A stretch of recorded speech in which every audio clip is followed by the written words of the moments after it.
ครัวชายทุ่งกินลมชมไฟนะครับวันนี้นำไข่ตุ๋นมาส่งกับ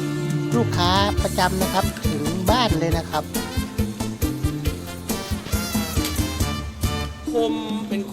เราเตรียมไข่ตุ๋นมาจากร้านนะครับและมาตุ๋นกันถึงบ้านเลยนะครับหลังจุดไฟตุ๋นไข่สัก15 นาทีนะครับ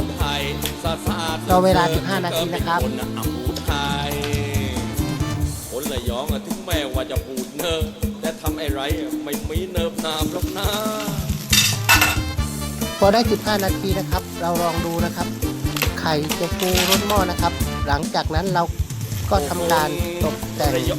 หน้าไข่ตุ๋นเป็นหน้าทะเลนะครับมีหน้าหมูสับหน้าโบราณแต่วันนี้ลูกค้าสั่งหน้าทะเลนะครับหม้อนี้ไข่ตุ๋นหน้าทะเลแตกนะครับราคาเพียง150 บาทนะครับสั่งได้เลยวันนี้นะครับครัวชายทุ่งกินลมชมควายนะครับ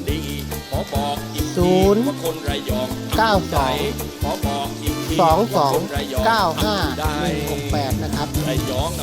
09222951168นะครับเบอร์นี้โทรสั่งได้